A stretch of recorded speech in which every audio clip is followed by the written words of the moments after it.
Muy buenos días, amados hermanos y amigos. Estamos alegres por conectarse con nosotros en nuestro tiempo de servicio de adoración. Somos la Iglesia Alianza Cristiana y Misionera y queremos empezar este tiempo buscando a Dios a través de su palabra, la oración y las alabanzas también. Empecemos leyendo la Escritura. El Salmo 118, en el verso 21 en adelante, nos dice esto: Te alabaré porque me has oído y me fuiste por salvación. La piedra que desecharon los edificadores ha venido a ser cabeza del ángulo. De parte de Jehová es esto, y es cosa maravillosa a nuestros ojos. Este es el día que hizo Jehová. Nos gozaremos y alegraremos en él. Ciertamente, hermanos, este es el día que el Señor ha hecho para que lo disfrutemos en su presencia, sabiendo que por su gracia nosotros hemos conocido a Jesucristo como el ángulo principal de la iglesia, la piedra angular de la iglesia, de la cual formamos parte nosotros. Oremos este tiempo. Padre, queremos encomendarnos a ti, Señor, dándote gracias por la vida que nos has concedido en Cristo Jesús. Gracias por hacernos entender que Él es nuestro Salvador y Señor. Y gracias por darnos la fe suficiente para creer en Él como el Cristo que tú enviaste, Señor. Él es, como dice tu palabra, la piedra principal de tu templo que somos nosotros, Señor. Ahora, Padre, recibe nuestra adoración a través de esta alabanza, de esta adoración, y Señor, permítenos entender tu santa palabra al meditar en ella también. En el nombre de Jesús te lo pedimos. Amén. Alabemos, hermanos.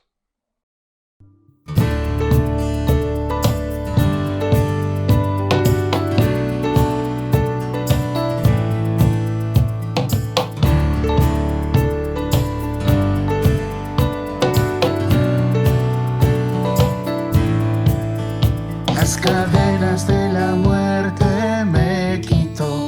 Para mí ya no hay condenación, hay libertad, libertad. Siendo esclavo del pecado me libró, en la cruz compró mi redención, mi libertad.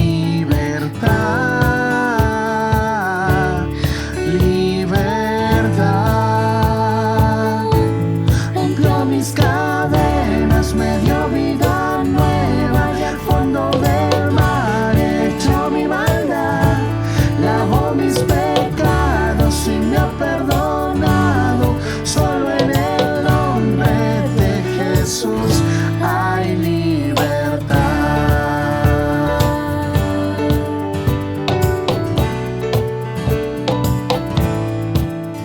Yo proclamo al que en la cruz por mí murió y cambió mi duro corazón por libertad,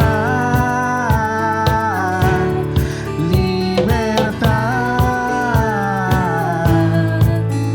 El poder de su evangelio me salvó y no me avergüenzo de Señor, mi libertad, libertad. Mis cadenas, me dio vida nueva y al fondo del mar echó mi maldad, lavó mis pecados y me ha perdonado. Solo en el nombre de Jesús hay libertad. Al que el Hijo hace libre es libre en verdad. Al que el Hijo hace libre es libre en verdad. Al que el Hijo hace libre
sea a ti en la tierra de plenitud.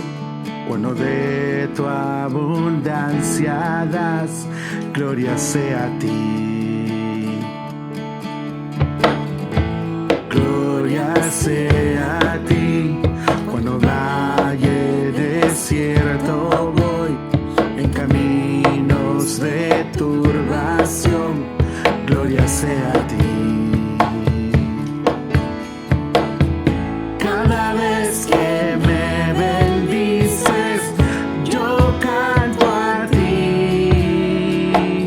Si la oscuridad se acerca, igual diré, gloria sea el nombre de Dios, gloria sea Él, gloria sea el nombre de Dios, gloria sea el nombre del Señor.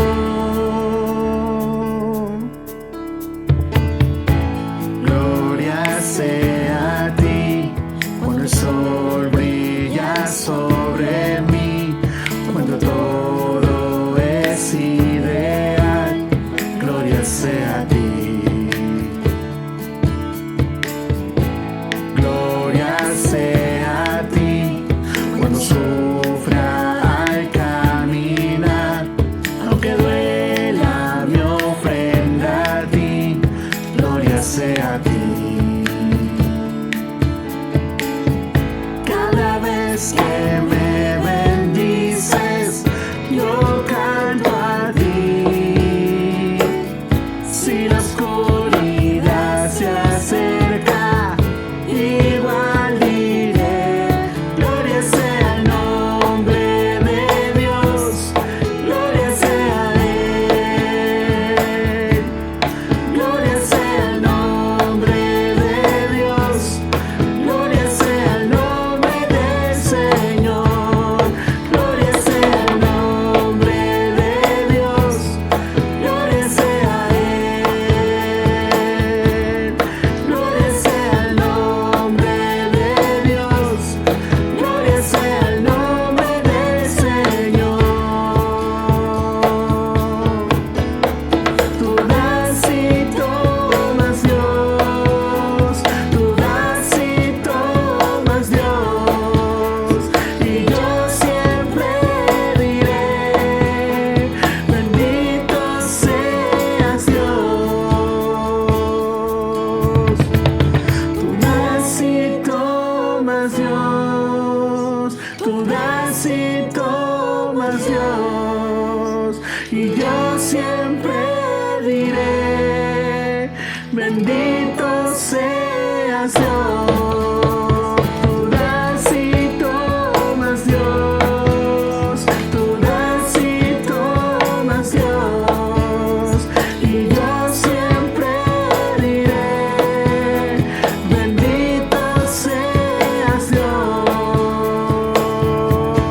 Gloria sea el nombre de Dios, gloria sea Él, gloria sea el nombre de Dios, gloria sea el nombre del Señor, gloria sea el nombre de Dios, gloria sea Él, gloria sea el nombre de Dios, gloria sea el nombre del Señor.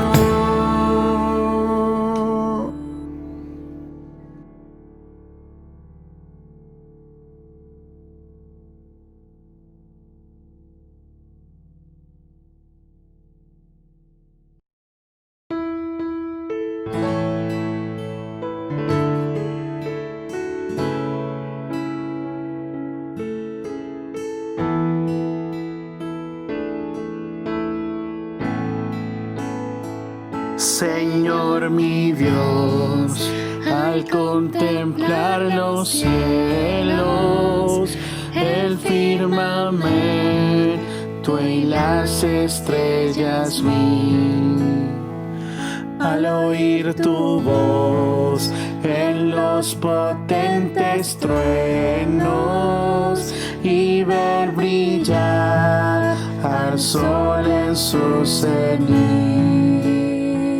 Mi corazón se llena de emoción. Cuán grande es Él, cuán grande es Él. Mi corazón se llena de emoción. Cuán grande es Él, cuán grande es Él. Al recorrer los montes y los valles y ver las bellas flores al pasar, al escuchar el canto de las aves y el murmurar del claro manantial, mi corazón se llena de emoción. Cuán grande es Él, cuán grande es Él. Mi corazón se llena de emoción. Cuán grande es Él, cuán grande es Él. Ando recuerdo del amor divino que desde el cielo al Salvador envió. Aquel Jesús que por salvarme vino y en una cruz sufrió por mí, murió. Mi corazón se llena de emoción. Cuán grande es Él, cuán grande es Él. Mi corazón se llena de emoción. Cuán grande es Él, cuán grande es Él. Cuando el Señor me llame a su presencia, al dulce hogar, al cielo de esplendor, Le adoraré cantando la grandeza de su poder y su infinito amor. Mi corazón se llena de emoción. Cuán grande es Él, cuán grande es Él. Mi corazón se llena de emoción. Cuán grande es Él, cuán grande es Él.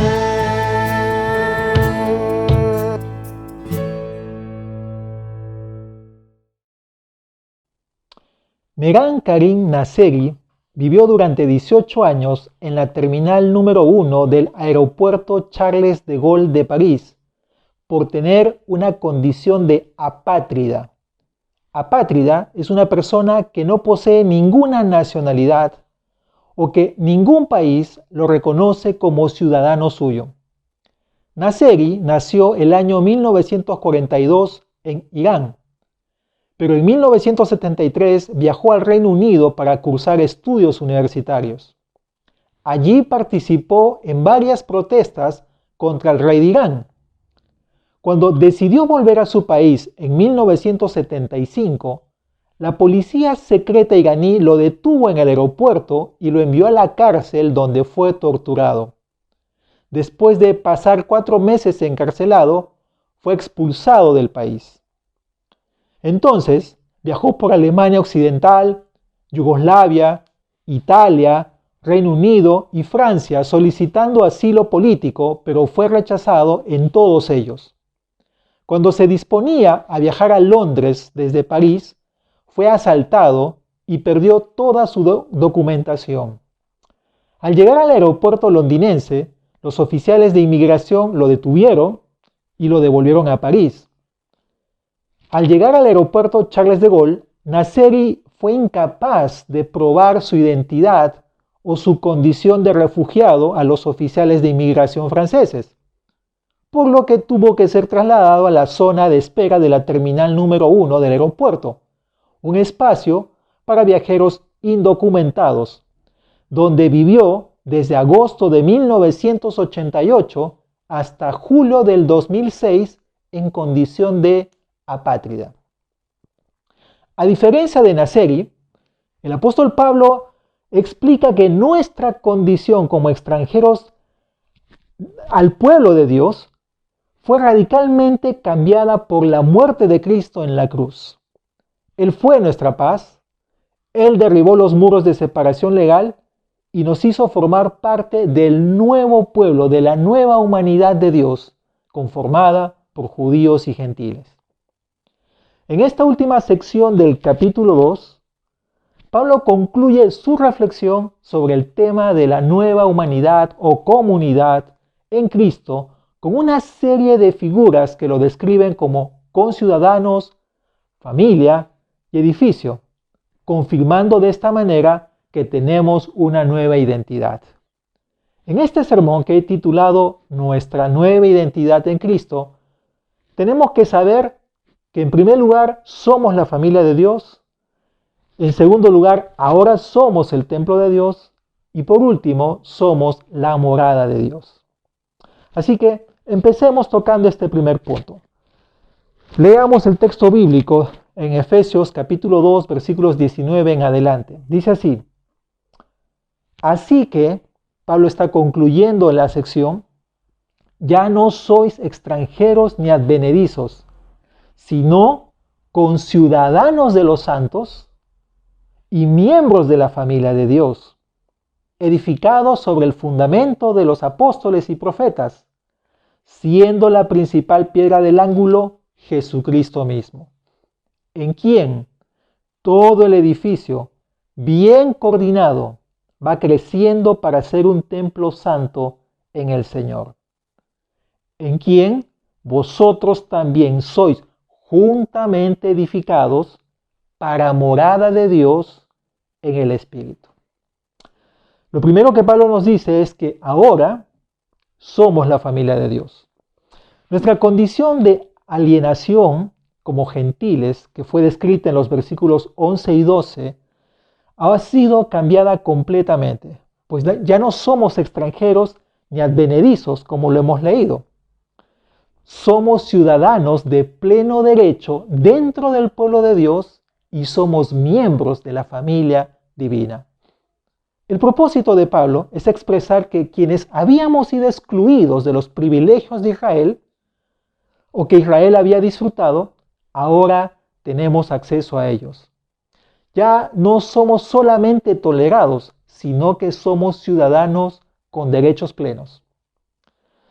La palabra griega traducida extranjeros, que está en el versículo 12, y dice así: en aquel tiempo estabais sin Cristo, alejados de la ciudadanía de Israel y ajenos a los pactos. Esta palabra ajenos es la misma palabra que Pablo está usando ahora en este versículo 19.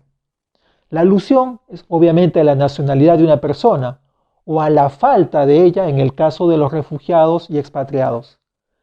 Estas dos palabras que encontramos en el verso 19 de extranjeros y advenedizos describen una condición lamentable, sin privilegios ni oportunidades, políticamente desamparados. Actualmente conocemos muchos casos de extranjeros que, por ejemplo, no han recibido los bonos gubernamentales por no poseer la nacionalidad peruana a pesar de su escasez comprobada. Ser conciudadanos de los santos y ser miembros de la familia de Dios no son funciones ni posiciones distintas, sino son ángulos diferentes para ver la misma realidad. La iglesia ya no ha de tener que dividirse en miembros de primera clase, es decir, en el tiempo de Pablo, judíos convertidos a Cristo, y miembros de segunda clase, es decir, gentiles convertidos a Cristo. Las condiciones de admisión son las mismas para ambos, simplemente fe en Cristo, como nos aprendimos en el versículo 8. La categoría o rango es la misma también, no hay acepción de personas. En el reino del Señor no existen las distinciones de membresías como encontramos en los clubes, en los bancos o en las líneas aéreas. Cuando usted viaja o pertenece a un club, usted lo clasifican según su condición económica. Pero eso no encontramos en el reino de Dios. Dios no hace distinción entre uno u otro. Lamentablemente, las distinciones las hacemos nosotros mismos con nuestros propios prejuicios carnales de superioridad o de inferioridad. Si los creyentes no tienen distinciones delante de Dios, entonces tampoco deberíamos tenerlas nosotros, entre nosotros. Por tanto, hermanos queridos, debemos evitar hacer distinciones entre nosotros. Y aquí quiero citar a Santiago en el capítulo 2, con una exhortación muy importante para la iglesia. Dice así: hermanos míos, que vuestra fe en nuestro glorioso Señor Jesucristo sea sin acepción de personas. Porque si en vuestra congregación entra un hombre con anillo de oro y con ropa espléndida, y también entra un pobre con vestido andrajoso, y miráis con agrado al que trae la ropa espléndida, y le decís, siéntate tú aquí en buen lugar, y decís al pobre, estate tú allí en pie, o siéntate aquí bajo mi estrado, pregunta Santiago, ¿no hacéis distinciones entre vosotros mismos? ¿Y venís a ser jueces con malos pensamientos? Hermanos, recordemos que pertenecemos a la familia de Dios, por simplemente el derecho de ser escogidos, por ser adoptados como hijos suyos. Y por esto tenemos que aprender a convivir con los demás como miembros de la familia de Dios con iguales privilegios. Recuerde que el único mandamiento que encontramos en este libro de Efesios, en los primeros 3 capítulos, es ese. Por tanto, acordaos. Acordémonos de esto, amados. En segundo lugar, Pablo nos dice que nuestra nueva identidad implica ser el templo de Dios. El lenguaje que Pablo está empleando aquí pasa de hablar de una familia, de la conciudadanía, ¿no es cierto?, a empezar a describir un edificio.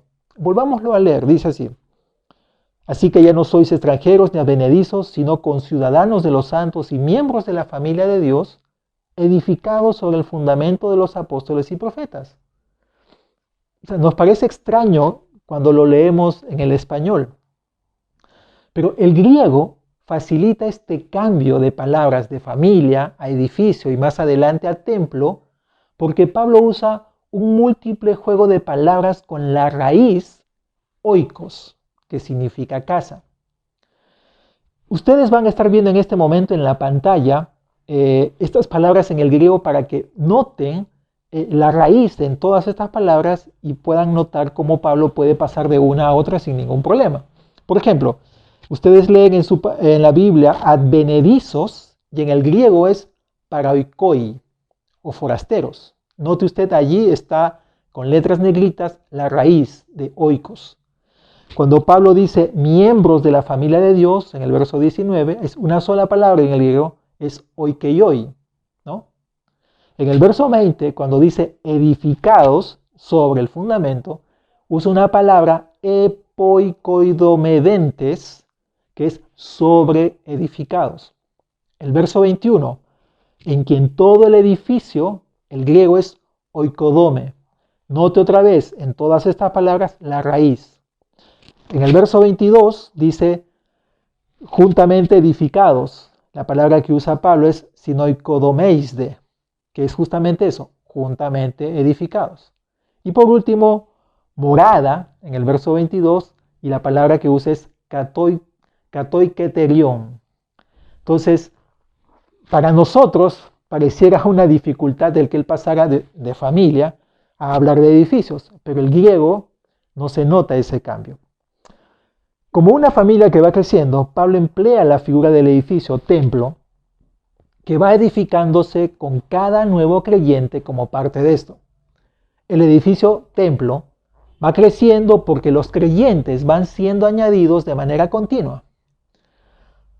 Pedro, el apóstol Pedro, aclara más el uso de la figura del edificio al señalar que los creyentes somos como piedras vivas, describiendo además la similitud que existe entre el Señor Jesús, a quien llama piedra viva, y nosotros, que nos llama piedras vivas, lo que indica el grado de identidad y unidad que hay entre los creyentes y el Señor Jesús.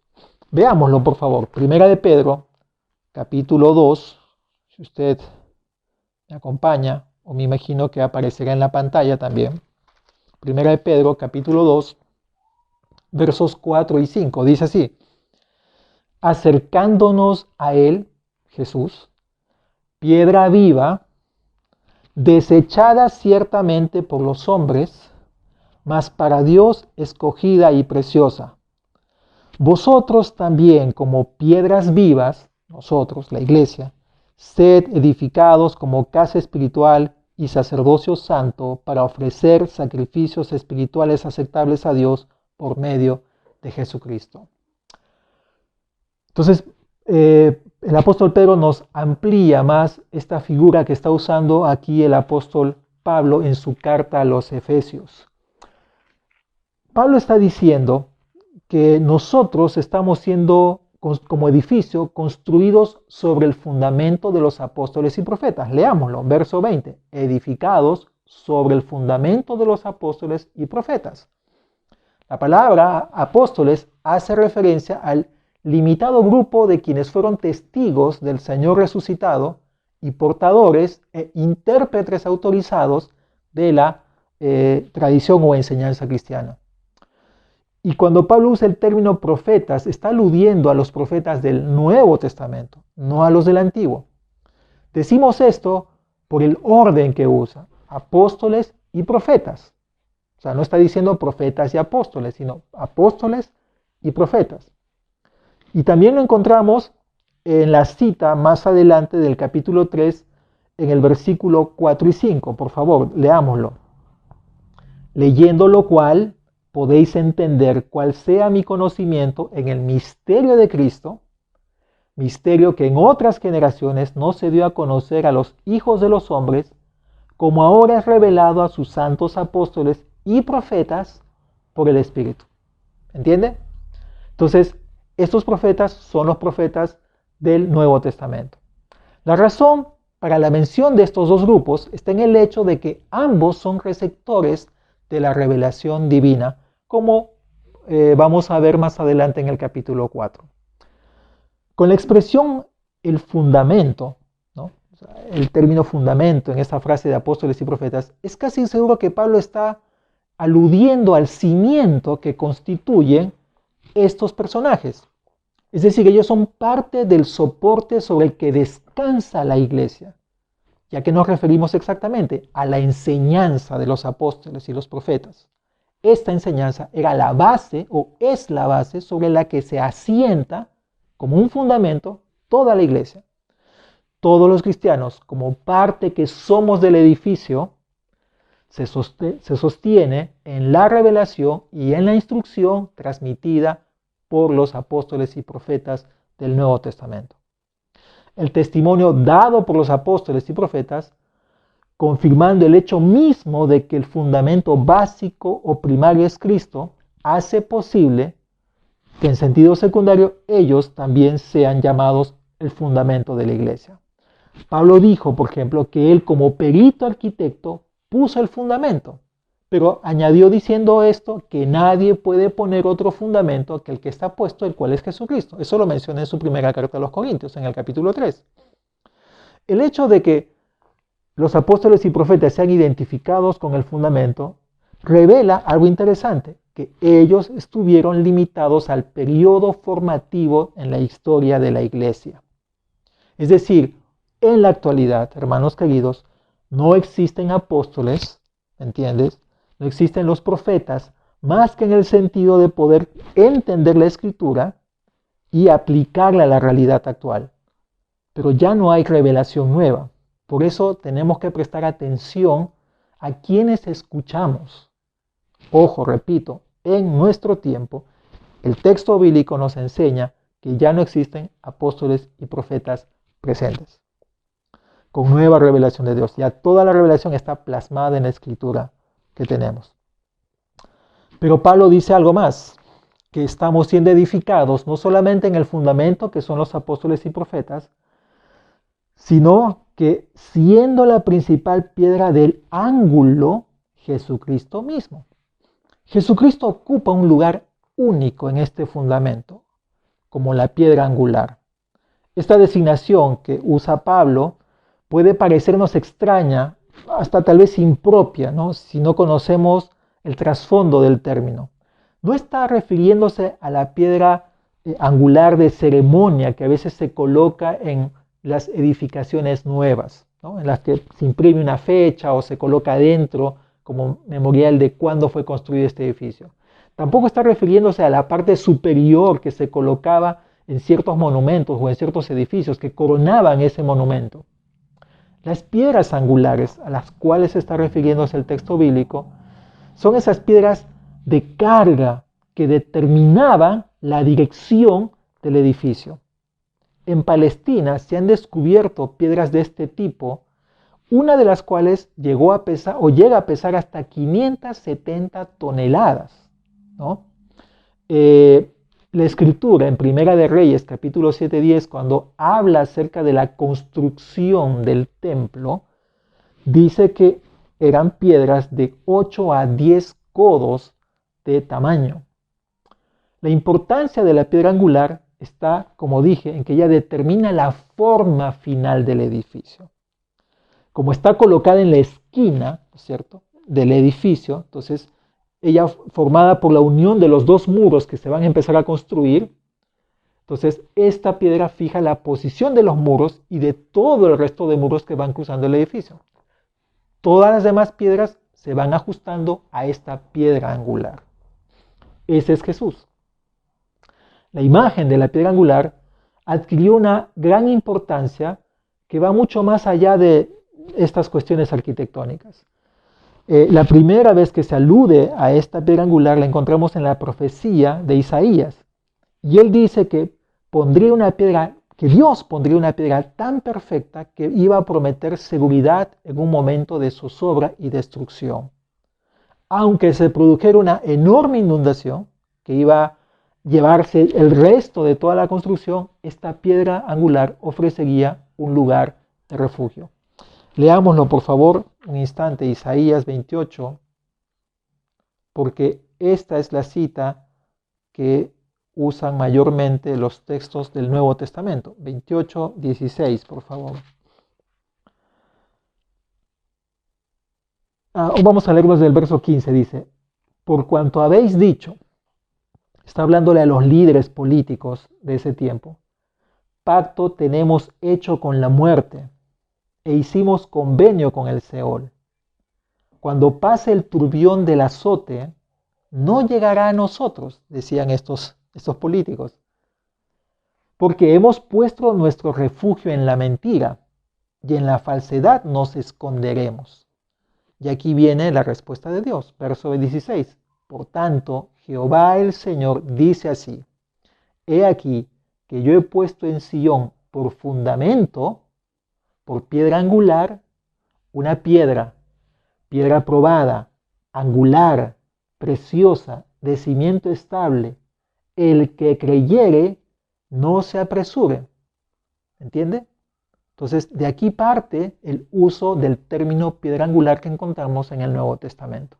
Entonces, el Salmo 118, el verso 22, que lo leímos en la introducción de este tiempo de adoración, proporcionó, junto con otros temas, con otros versículos, a la iglesia un importante material para establecer la teología sobre Cristo, la salvación nuestra y lo que es la teología de la iglesia también. Los escritores del Nuevo Testamento hallaron en el término piedra angular un título apropiado que señalaba a Cristo. Las comunidades pueden existir por una variada serie de razones, pero la existencia de la iglesia cristiana responde únicamente a Cristo y a sus propósitos. La iglesia, hermanos queridos, gira alrededor del carácter de Cristo, no de la personalidad de ninguna de las personas que la conformamos. No se trata de si un líder es carismático. La iglesia no puede estar detrás de un líder. Tiene que conformarse alrededor de Jesucristo, como dice aquí el apóstol Pablo, siendo edificados sobre el fundamento de los apóstoles y profetas, siendo la piedra principal del ángulo Jesucristo mismo.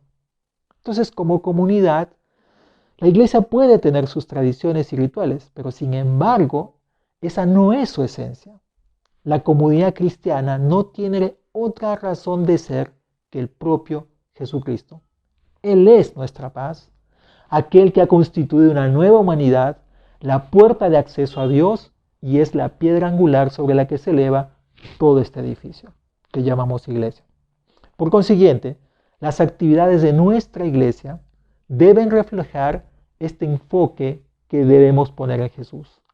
Nuestros objetivos no son, llamémosle, una serie de ideas o proyectos que se nos ocurren, por más significativos que sean. Nuestro objetivo siempre es Jesucristo y la gloria de Jesús. En Él, todas las demás actividades encuentran su orden. Por ello es que el enfoque de nuestra enseñanza y predicación también tienen que estar en Cristo Jesús. En esta sección, Pablo se esmera en subrayar los logros de Cristo. Como mencioné, nuestra paz, el que abre el acceso a Dios, la piedra angular, el que ha conformado una nueva humanidad. Por lo tanto, como iglesia tenemos que proclamar el mensaje de paz, tanto en el entorno cercano como lejos de ella. Y por eso es que apoyamos las misiones. Amados, como iglesia tenemos que comunicar a Cristo y a nadie más, tanto en nuestras palabras como en nuestras acciones. Si no, dejamos de ser una iglesia. Pero en tercer lugar, lo que Pablo nos está diciendo, que nuestra nueva identidad implica no solo ser la familia de Dios, el templo de Dios, sino que somos la morada de Dios también. Y volvamos a leer el texto bíblico. Dice así, verso 21, dice, en quien todo el edificio, bien coordinado, va creciendo para ser un templo santo en el Señor, en quien vosotros también sois juntamente edificados para morada de Dios en el Espíritu. En esta última parte aparecen también tres palabras que están conformadas por la preposición con. Y usted también va a ver esto en este momento en la pantalla. Con ciudadanos, del versículo 2:19, en el griego es sympolitai, ese sin o sum politai, ¿cierto? Es juntamente o la preposición con. En el verso 21 dice, en quien todo el edificio bien coordinado, esa es una sola palabra en el griego como usted está viendo, sinarmologeo, ensamblado juntamente o bien armado. Y en el verso 22 nos dice, juntamente edificados, es sinoikodomeiste, ¿no? Edificados juntamente.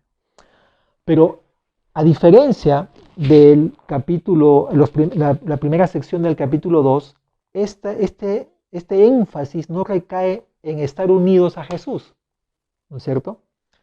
Como mencionamos hace semanas atrás, cuando dijimos que hemos sido resucitados juntamente con Cristo y juntamente con Él estamos sentados en los lugares celestiales con Cristo, ¿no es cierto? El énfasis ahora de Pablo es estar unidos al pueblo de Dios. O sea, el edificio, el templo, ¿me entiende? La morada de Dios la hacemos todos juntos. ¿Me entiende? Ese es el énfasis de esta sección. El verbo griego, ¿no es cierto?, que Pablo usa para bien coordinado, que está en el verso 21, en quien todo el edificio bien coordinado, se refiere a ese acople cuidadoso, ¿no?, de cada componente y pieza de una edificación. Cada parte está cortada con precisión para ajustarse con comodidad y firmeza, de tal manera que le otorga una armonía, una belleza a toda la arquitectura juntamente con las demás piezas. Es decir, nada está fuera de lugar, nada está defectuoso, nada es absurdo o nada es inapropiado. Otra vez, el Antiguo Testamento nos refiere que cuando Salomón estaba construyendo su palacio, las piedras las cortaban fuera y las llevaban a la construcción donde se estaba levantando el edificio. ¿Entiende? Entonces, a esto se refiere esta palabra de bien coordinado o bien armado. Ahora, no es que solo el edificio se construya sobre Cristo Jesús, como hemos visto en el punto anterior, que es la piedra angular, sino que todo el edificio existe igualmente en él, ¿no? Quiero que note algo curioso también aquí, ¿no? Tanto en el verso 21 como en el verso 22, ambos versículos comienzan y terminan con las frases preposicionales en. Note usted, verso 21, en quien, todo el edificio bien coordinado va creciendo para ser un templo santo en el Señor. Verso 22, en quien vosotros también sois juntamente edificados para morada de Dios en el Espíritu, ¿no? Entonces, lo que está queriendo decir Pablo es que el edificio se ensambla juntamente y llega a ser un templo santo en el Señor. Y también, como dice aquí en ese verso 22, juntamente edificados para formar la morada de Dios. La repetición de esta preposición en pone de relieve la unión que tenemos con Dios, pero sobre todo la que tenemos con las otras personas que se ha producido gracias a la obra de Jesucristo. La vida en Cristo, como comunidad, implica vivir en unidad con Dios y con los que han sido salvados por Cristo. Y la reunión o la unión resultante de esta, ¿no es cierto?, vertical con Dios y horizontal, representa la morada de Dios. Es donde Dios decide morar. Dice allí, en quien todo el edificio bien coordinado va creciendo para ser un templo santo en el Señor, en quien vosotros también juntamente edificados para morada de Dios en el Espíritu. En tanto que el salmista alude a la experiencia agradable de convivir en armonía, como al beneficio de la presencia del Señor en tal tipo de convivencia, y quiero que lo noten aquí en el Salmo 133, por favor. Salmo 133 dice: mirad cuán bueno y cuán delicioso es habitar los hermanos juntos en armonía. Note el versículo ese. Mirad cuán bueno y cuán delicioso es habitar los hermanos juntos en armonía. Pero ¿cómo concluye ese salmo? El verso 3. Porque allí envía Jehová bendición y vida eterna. El salmista alude a esa experiencia agradable de vivir en armonía, cuando Dios ha hecho su morada sobre nosotros. Pero también el apóstol Pablo advierte sobre el peligro de aquellos que destruyen la unidad en la iglesia. Esto es tan importante, hermanos, entenderlo, porque con nuestros hechos nosotros podemos estar ocasionando la división o la destrucción de la unidad. Notemos esta advertencia que nos hace el apóstol Pablo en la primera carta a los Corintios, el capítulo 3, verso 16 y 17.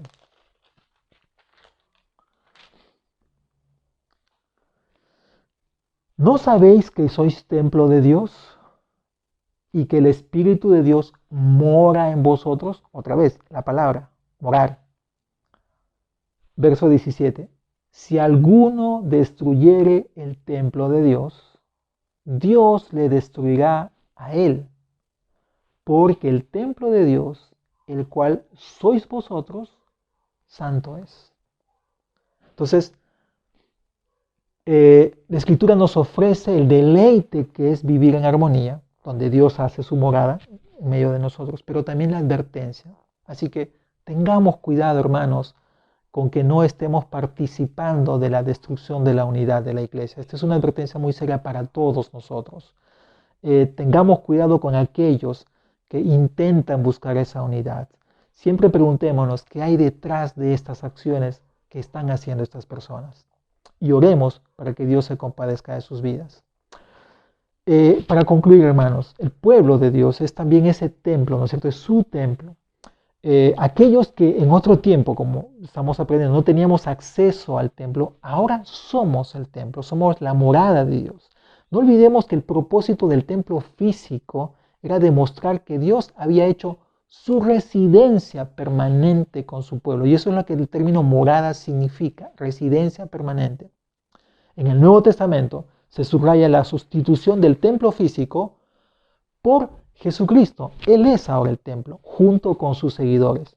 Recuerden que Jesús dijo en una oportunidad, os digo que uno mayor que el templo está aquí. Y se refería a él, ¿no es cierto?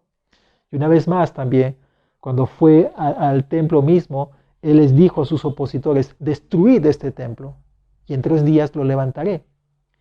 Y Juan, ¿no es cierto?, que es quien cita esto, dijo, refiriéndose a, que Jesús se refería al templo que es su cuerpo, ¿no? Y más adelante los apóstoles entendieron cuando Jesucristo murió y resucitó esto, ¿no?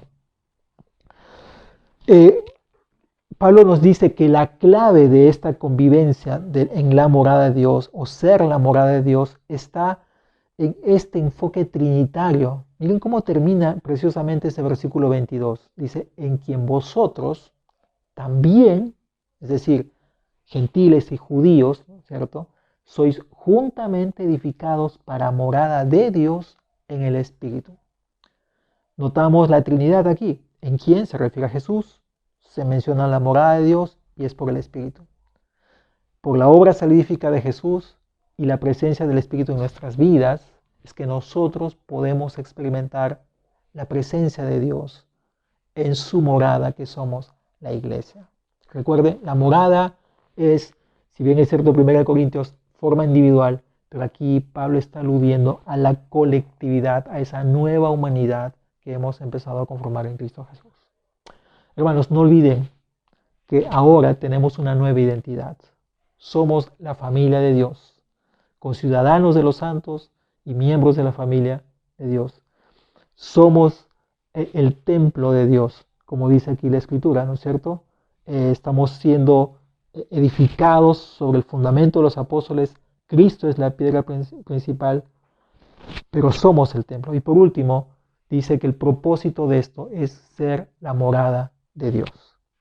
Amados hermanos, que esto nos quede grabado en nuestras vidas para cuidar nuestra relación con el resto de hermanos y aún con otras denominaciones.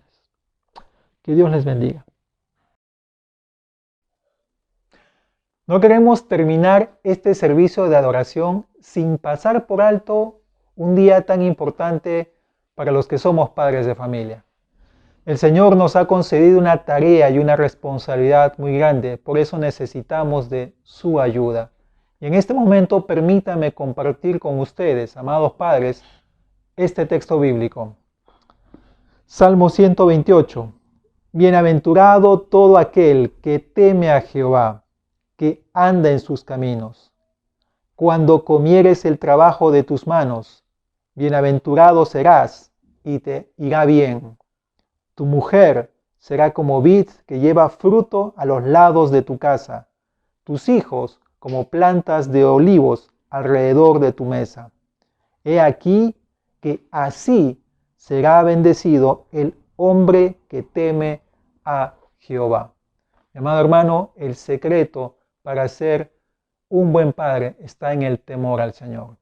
Permítame orar y quiero rogar a los demás a que podamos interceder por los que somos padres de familia. Señor, con humildad, con sencillez, rogamos a ti la ayuda, Señor, para poder dirigir nuestros hogares a los que somos papás. Gracias por el privilegio de poder procrear y criar a nuestros hijos, pero también reconocemos la enorme responsabilidad que esto representa. Por eso rogamos tu ayuda, Señor.